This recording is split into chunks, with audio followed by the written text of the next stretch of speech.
네, 반갑습니다. 오늘도 이 귀한 예배의 자리에 나오신 모든 청년들 주님의 이름으로 환영하고 축복합니다.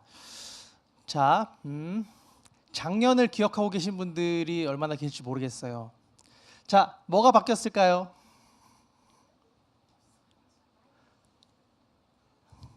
아무도 모르겠죠?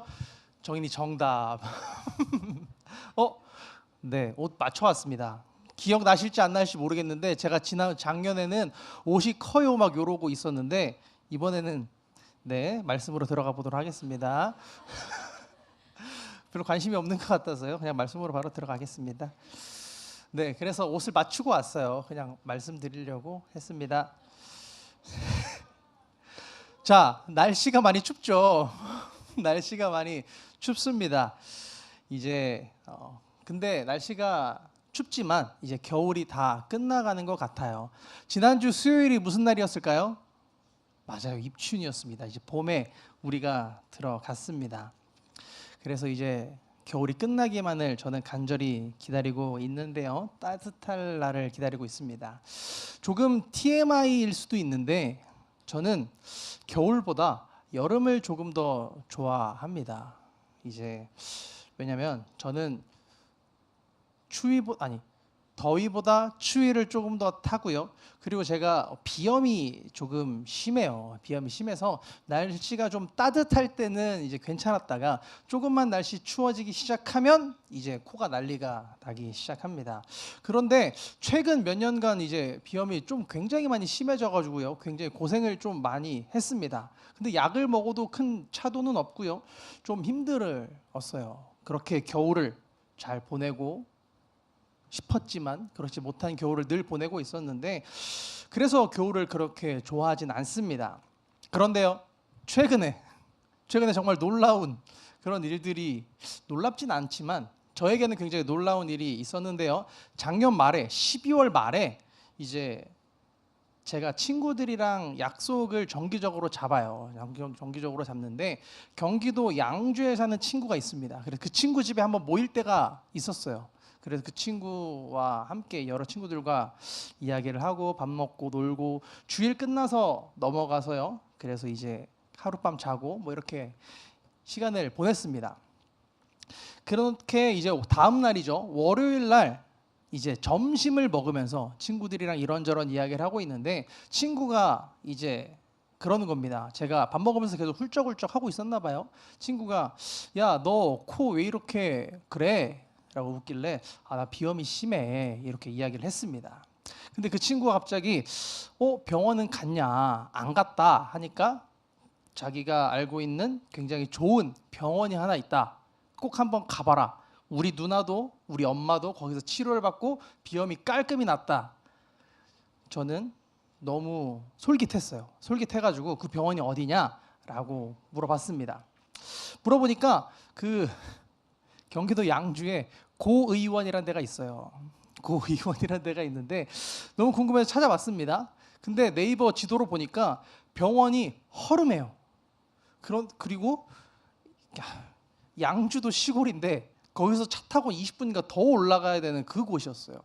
그래서 이거 맞나? 외관을 보고 좀 의심이 됐습니다. 의심이 됐지만 빨리 이 비염을 치료하고 싶은 마음에 그래 한번 가자 해서 갔어요. 가서 이제 의사 선생님이죠. 선생님과 진찰을 하는데 의사 선생님이 그러시는 겁니다. 딱 3주만 오면 낫는다. 딱 3주만 오면 낫는다. 해가지고 돌팔이 같았지만 그래도 믿고 한번 가봤어요. 시간을 써서 갔으니까. 그래서 이제 주사도 맞고요. 약도 받아서 이렇게 왔는데 기적이 일어났습니다. 2, 3일 지나니까요. 코가 마르기 시작했어요. 콧물이 나지 않기 시작합니다. 그리고요. 지금 굉장히 좀 이상하긴 한데 콧물이 마르기 시작하고요. 그리고 더 이상 주머니에 휴지를 넣고 다니지 않아도 됐어요. 그래서 저는 신뢰하고 3주간 더 가야겠다 생각을 했습니다. 그렇게 해서 그 다음 주도 이제 병원을 갔는데 그 병원 근처에 기가 막힌 중국집 하나가 있어요. 기가 막힌 중국집 하나가 있는데 이제 중국집 이름이 천안문이라는 중국집 하나가 있습니다. 그래서 이제 아침에 그 병원에서 한 5분 정도밖에 안 떨어져 있는 곳이라 친구랑 아침에 거기서 먹고 병원을 가자 이렇게 된 거죠. 그래서 아침에 오픈런 10시 반에 해서 이제 중국집을 먹으러 갔습니다. 거기 이제 왜 유명하냐면 짜장면에 고기 반 짜장면 반이었어요. 그래서 고기 먹다 지쳐 나오는 그런 짜장면 집이 있습니다. 아무튼 거기 가서 이제 친구랑 메뉴를 시켜서 먹었죠. 근데 사람이 아무도 없었습니다. 근데 2, 3분 뒤엔가 한 아주머니 한 분이 들어오시더니 이제 그 아주머니도 마찬가지로 짜장면을 시키시는 거예요. 그래서 저는 단골인가 보다 이렇게 생각하고 넘어갔습니다. 저희가 먼저 주문을 했어요. 저희가 먼저 주문을 했는데 아주머니께 먼저 나오는 겁니다. 아주머니께 먼저 나오고 그리고 아주머니한테는 또 다른 서비스들이 막 가는 거예요. 뭐 만두도 나오고 반찬도 나오고. 그래서 이제 저도 기대를 했습니다. 서비스가 좋구나. 나도 만두를 먹을 수 있겠구나 생각을 하면서 기대를 했는데 웬걸 저희 거는 짜장면 2개와 탕수육 하나 나오고 끝난 거예요. 그래서 왜 우린 이거만 나오고 말지 싶었습니다. 돈을 많이 내서 서비스를 많이 주는 거라면 우리한테 주는 게 맞는데 왜 저 아주머니한테는 저런 서비스가 있고 왜 우린 없지? 이렇게 고민을 하고 아저씨한테 조금 서운해하고 있었는데 주인 아저씨와 그 아주머니가 이야기를 하는 거 들어보니까 아내분이시더라고요. 그래서 이제 많이 주는 게 이해가 됐다 생각을 했습니다. 제가 잘못 생각한 거죠. 제가 잘못 생각을 한 거였습니다. 그래서 조금 부끄러웠어요. 내가 시킨 것만 받으면 됐는데 이제 주인 아저씨와 이야기한 거는 짜장면 2개와 탕수육 하나였는데 다른 사람 뭐 다르게 해주던 뭐 상관이 없었는데 제가 먼저 시켰고 우리가 더 많이 시켰고 다른 사람 주는 걸 보니 제가 쓸데없이 기대를 한 겁니다. 제가 다른 걸 생각을 한 거죠. 그래서 좀 서운한 마음이 좀 많이 들었던 것 같습니다. 그런데 생각을 해보면요, 아저씨가 더 주던 말던 그건 아저씨 마음이었고요. 아저씨 뜻이고 아저씨 마음대로였습니다. 제가 그렇게 생각하고 조금 서운하게 생각한 것은 잘못된 생각들이었던 거죠. 그래서 조금 부끄러웠습니다. 오늘 우리가 살펴볼 말씀이 이와 조금 비슷하겠습니다. 오늘 말씀에는요, 포도원이 나옵니다. 그리고 포도원 주인이 나오고요. 그리고 그 포도원에서 일할 포도원 품꾼들이 그 말씀에 등장을 합니다. 이야기의 시작은 20장 1절부터 쭉 진행이 되는데요. 너무 길어서 앞부분 이야기는 좀 뺐고요. 10절부터 우린 함께 살펴봤습니다. 오늘의 말씀의 시작은 이렇습니다. 천국은 마치 이러면서요. 하나님의 마음은 이러이러하다라고 시작을 합니다. 말씀을 보면 포도원 주인이 등장을 합니다. 이 포도원 주인은요, 포도원을 추수 때가 돼서 품꾼을 사용해서 이제 추수를 하려고 운영을 하려고 준비를 하고 있었습니다. 1절의 말씀을 우리 함께 읽어보도록 하겠습니다. 마태복음 20장 1절의 말씀입니다. 시작. 천국은 마치 품꾼을 얻어 포도원에 들여보내려고 이른 아침에 나간 집주인과 같으니. 1절에 보면요, 포도원 주인은 자신의 포도원에서 일할 일꾼을 구하려고요, 이른 아침에 나갔습니다. 주인이 나간 곳은 장터였는데요, 포도원에는 잘 익은 포도 열매들이 추수를 기다리고 있었습니다. 그리고 이 포도 추수 때를 놓치면요, 주인은 손실을 보겠죠. 그래서 주인은 이른 아침부터 나가서 자기 포도원에서 일해줄 일꾼을 구하러 간 것입니다. 당시 장터라고 하는 것은요, 지금의 인력사무소 정도로 생각을 하시면 되겠습니다. 이곳에서요, 구직자와 구인자가 만나서 일을 가는 것이죠. 주인은 자신의 포도원에서 일해줄 일꾼을 찾기 위해 장터에 갔고요, 일꾼들은 일을 구하기 위해서 장터에 갔습니다. 그래서 아침부터 나와서 누군가 만나 자기를 고용해 주기를 기다리고 있었습니다. 그리고 그곳에서 포도원 주인은 일꾼들을 만난 거죠. 그리고 함께 이제 2절을 이어서 보겠습니다. 2절 우리 함께 읽겠습니다.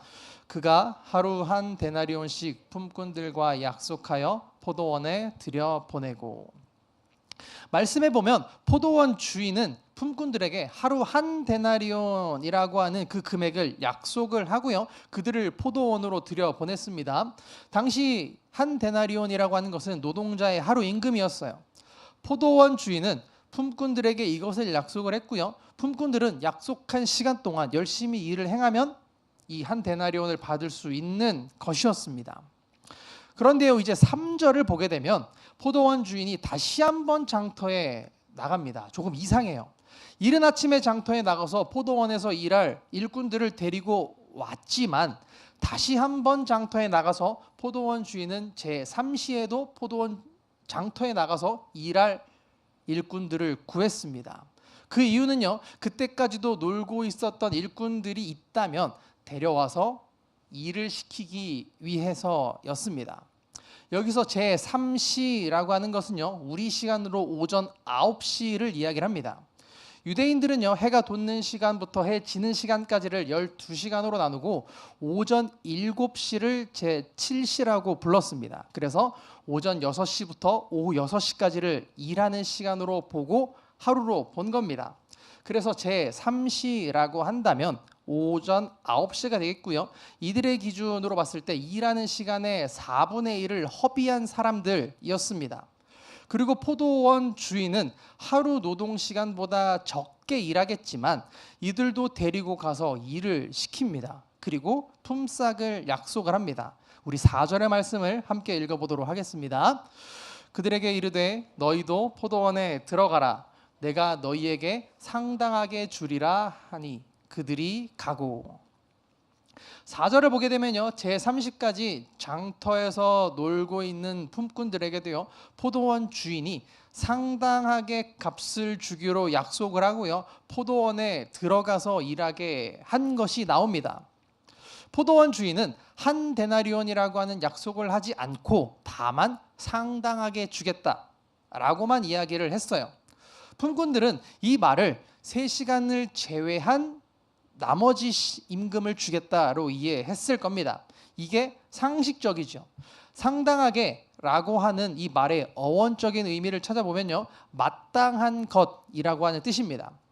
12시간 일한 사람과 9시간 일한 사람은 이 받게 되는 급료는 차이가 나는 게 당연한 것이겠지요.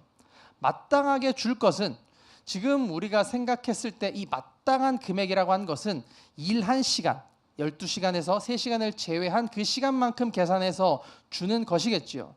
그것이 우리에게 마땅한 것이 되겠습니다. 그리고 이어서 계속 살펴보면요, 5절과 6절을 보게 되면 포도원 주인의 이 이상한 행동은요, 멈출 줄 모릅니다. 포도원 주인은 제6시, 제9시, 그리고 심지어는 제11시 에도 장터에 나가서 놀고 있는 사람들이 있는지, 아직 일하지 않는 사람들이 있는지 살폈습니다. 제6시는 정오 12시를 이야기를 하겠고요, 이미 일할 시간이 절반은 지난 사람들을 이야기합니다. 이들도 포도원 주인은 자신의 포도원으로 데리고 갑니다. 그리고 제9시는 오후 3시를 이야기합니다. 일할 시간이 이제 3시간밖에 남지 않은 사람들이에요. 이 사람도요, 포도원 주인은 데리고 갑니다. 그리고 제11시 오후 5시입니다.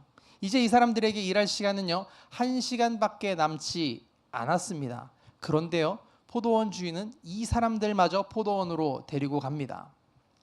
근데 생각해보면 이 제11시까지 오후 5시까지 나와서 기다리고 있던 사람도 조금 의아합니다. 왜냐하면 일할 시간이 이제 1시간밖에 남지 않았는데 누가 이 사람을 데려다 일을 시키겠어요?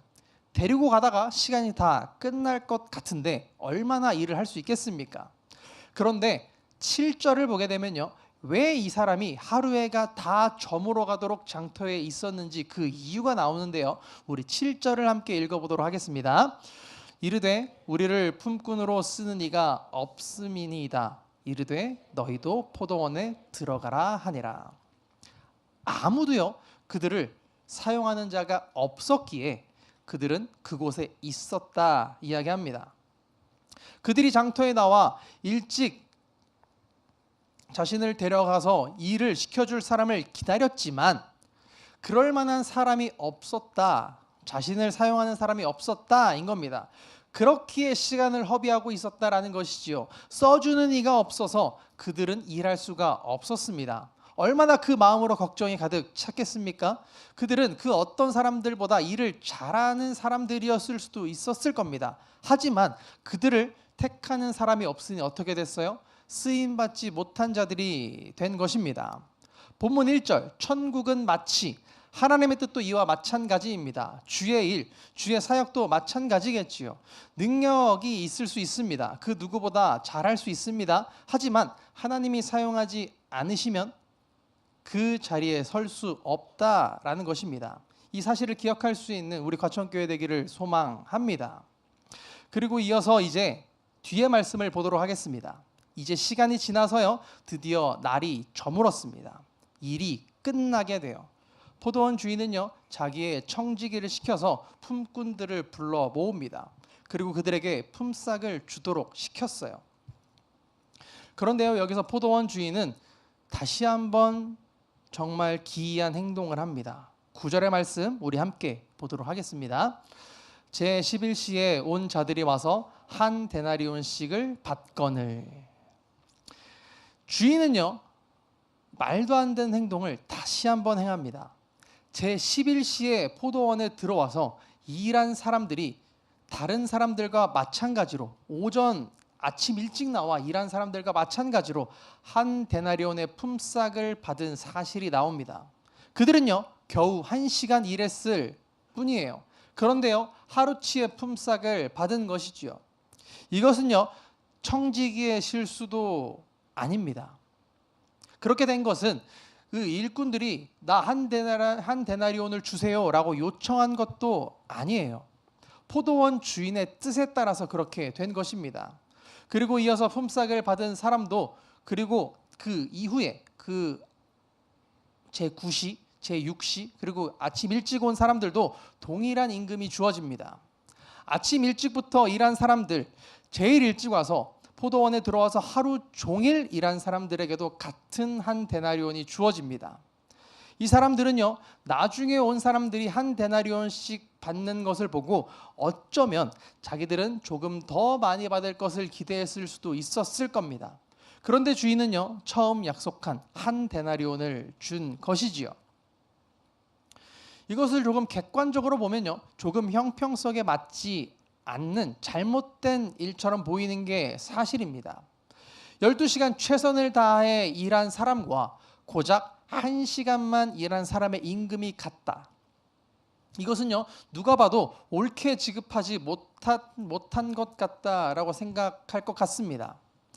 우리 지금의 기준으로 평가할 때 이 일은 누구나도 불합리한 것이 사실입니다. 하지만 포도원 주인은요, 자신이 처음 약속한 대로 품삯을 지불했다라는 것을 보면 사실 주인의 잘못은요, 그렇게 없습니다. 주인이 처음에 온 자와 나중에 온 자 모두에게 한 데나리온씩 준 것은요, 주인의 마음이에요. 주인의 뜻입니다. 누구도 이것에 대해서 뭐라 할 수는 없습니다. 주인이 불합리하다 말할 수 없습니다. 사실 제일 손해본 것은요, 포도원 주인이에요. 일을 조그만 사람들에게는 시간을 제하고 주어야 하는데 그렇게 하지 않고 다 지불한 거죠. 손해본 겁니다. 그렇게 지불한 것 역시 근데요, 주인의 마음입니다. 주인의 뜻이에요. 주인에게 마땅한 것은 이것이었습니다.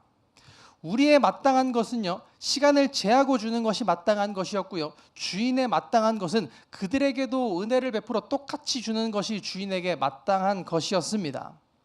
그런데요, 여기서 아침부터 와서 고생한 품꾼들이 주인에게 불만을 갖습니다. 일찍 온 자가 이야기를 하는 겁니다. 이거 너무한 것 아닙니까? 아니, 저 사람은 고작 1시간만 일했는데 어떻게 하루 종일 수고하고 열심히 일한 나와 같은 취급을 하는 것입니까? 왜 같은 임금을 그들에게 주는 겁니까? 열심히 한 우리에게 더 많이 줘야 하는 것 아닙니까? 라고 따집니다. 주인이 방금 이야기한 것들을 대답합니다. 내가 무엇을 잘못한 것이냐? 너는 처음에 올 때 나와 한 데나리온을 약속하지 않았냐? 여기 네 거나 가지고 돌아가라. 나는 너에게 약속한 것만 주면 되는 것이 아니냐? 지금 1시간밖에 일하지 않은 자에게 이렇게 주는 것은 내 뜻이다. 네 것을 가지고 내 것을 가지고 내가 알아서 하는 것을 네가 나쁘다라고 말할 수 있겠느냐라고 대답을 합니다. 오늘 우리는요, 주인이 마지막에 던진 질문, 내 것을 가지고 내 뜻대로 할 것이 아니냐, 내가 선함으로 네가 악하게 보느냐, 이 말씀을 우리는 깊이 묵상해 봐야 할 것입니다. 우리는 1절의 말씀을 통해서 이 말씀은 하나님 나라에 관한 구원의 말씀이다라는 것을 알 수 있었습니다.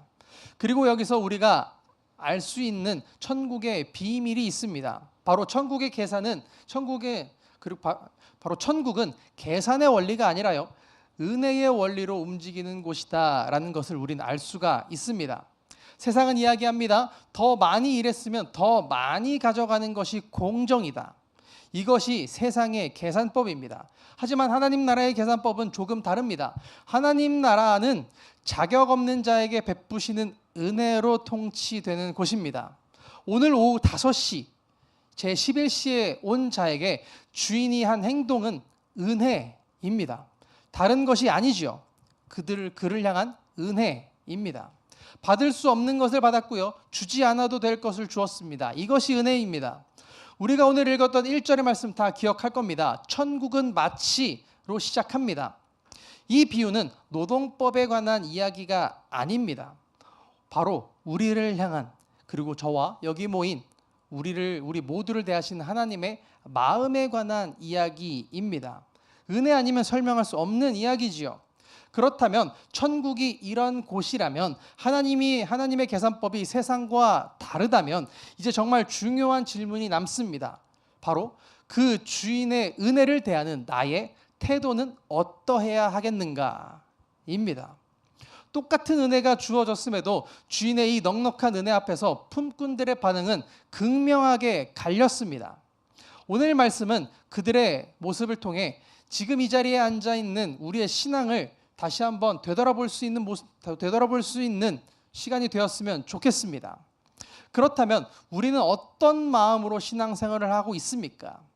본문 속에 나타난 두 가지 마음의 모습을 우리 자신에게 대입해보고 되돌아볼 수 있기를 바랍니다. 우리는 오늘 이 비유 속에서 두 마음을 살펴봅니다. 그리고 이 시간 우리의 마음을 되돌아봅니다. 먼저 첫 번째 마음은요, 자격을 따지고 이른 아침부터 열심히 일한 품꾼의 마음입니다. 이들은요, 성실했습니다. 남들보다 일찍 일어났고요, 땡볕 아래서 땀 흘렸습니다. 그리고 열심을 다했습니다. 어쩌면 지금 우리 중에도 이런 자들이 있을지 모르겠습니다. 모태신앙으로 태어나고요, 임원으로서, 리더로서, 그리고 찬양팀으로서, 그리고 사역팀으로서 내 시간을 쪼개서 교회를 위해, 그리고 우리 청년교구를 위해 헌신해온 그 자들이 여기 있을지 모르겠습니다. 그런데요, 중요한 것은요, 헌신이 길어질수록 우리 마음에 무서운 것이 틈탈 때가 있습니다. 바로 계산하는 마음입니다. 처음 부름받았을 때의 감사는 사라지고요, 어느 순간 내 손에 쥔 계산기를 두드립니다. 지난주에 베드로가 예수님께 말했죠. 내가 가진 것을 다 내버려두고 예수님을 따라갔는데 내게 주어지는 보상은 무엇입니까? 나는 저 사람보다 더 많은 일을 했는데, 나는 저 사람보다 더 많은 봉사를 하고, 나는 저 사람보다 더 일찍 나오는데, 나는 이렇게 힘들게 봉사를 하는데 왜 저 사람을 더 축복하시지? 그 순간 신앙은 기쁨이 아니라 거래가 됩니다. 그리고 주인이 베푸신 그 은혜는 당연히 받아야 할 대가로 변질되고 맙니다. 안타깝게도요, 그들은 일은 가장 많이 했지만 당연히 받아야 할 권리로 그것을 받아들이는 순간, 오늘의 말씀에 비교하면요, 주인이 그들에 대한 태도는 변하였습니다. 제일 열심히 했지만 그것을 권리로 여기는 순간 주인의 태도는 변하였습니다. 두 번째 마음은요, 오후 5시 제11시에 온 품꾼의 마음입니다. 이 사람들의 하루는 어땠을까? 그가 장터에 와서 이렇게 일자리를 구하고 있었다라고 하는 것은요, 그들은 하루 벌어 하루 살아가는 사람들이었다는 겁니다. 그리고 그런 사람들이 아침 9시에도 일을 구하지 못했고요. 오전 9시, 12시, 그리고 오후 3시까지 그들이 일할 일터를 구하지 못했습니다. 그리고 오후 5시가 되도록 장터에 있었다라고 하는 것은요, 그날 하루를 다 공쳤다라는 것이 되겠지요. 집에 돌아가 가족들을 볼 면목도 없고요, 능력 없음을 한탄하며 절망 속에, 그런 불안함 속에 떨며 있었을 겁니다. 그런데 바로 그 순간 포도원 주인이 찾아왔습니다. 그리고 말합니다. 너희도 포도원으로 가라. 이들에게 한 데나리온이라고 하는 것은요, 단순한 품삯이 아니었습니다. 그들에게는요, 기적이었고요, 살려주심이었고요, 그들에게는 압도적인 은혜였습니다. 1시간밖에 일하지 못한 죄송함, 그럼에도 하루치 품삯을 주신 주인에 대한 감격과 감사. 이들은 품삯을 받고 그리고 그것을 가지고 돌아가는 그 발걸음 내내 눈물을 흘리며 감사했을 것입니다. 이 마음을 기억할 수 있기를 바랍니다. 이제 말씀의 결론을 맺겠습니다. 하나님께서 오늘 우리에게 회복하기를 원하시는 마음은 어떤 마음이겠습니까? 우리가 교회에서 얼마나 오래 봉사했든, 얼마나 많은 직분을 맡았든, 하나님 앞에서 우리의 정체성은 영원히 오후 5시에 부름받은 자여야 하겠습니다. 자격 없는 나를 하나님의 자녀로 삼아주신 것, 세상에서 방황하던 나를 불러 이 거룩한 예배의 자리에 앉혀주신 것, 이것이 나의 어떠함이 아니라 전적인 하나님의 은혜임을 기억하는 것, 바로 이 마음이 회복되어야 하겠습니다. 혹시 지금 신앙생활이 힘들고 남들과 비교하여 내 마음이 상해 있는 우리 청년들이 있습니까? 그렇다면 오늘 그 마음의 계산기를 내려놓으십시오. 내가 이만큼 했다라고 하는 그런 공로의식도 내려놓으십시오. 대신 빈손이었던 나를 늦은 오후에 찾아와 불러주신 그 예수 그리스도, 나를 불러주셨을 때 순종으로 응답했던 그 첫 마음, 그 떨리는 마음을 다시 붙드십시오. 하나님, 나를 불러주셔서 감사합니다. 나를 사용해 주시고 주의 그 일하는 자리로 이끌어 주셔서 감사드립니다. 이 포도원에, 이 교회에 나와 주의 신앙생활하는 것만으로도 충분합니다. 라는 이 고백이 우리 입술에서 터져 나올 때 우리의 헌신은 노동이 아니라 찬양이 될 것입니다. 우리의 사역은 의무가 아니라 감격과 감사가 될 것입니다.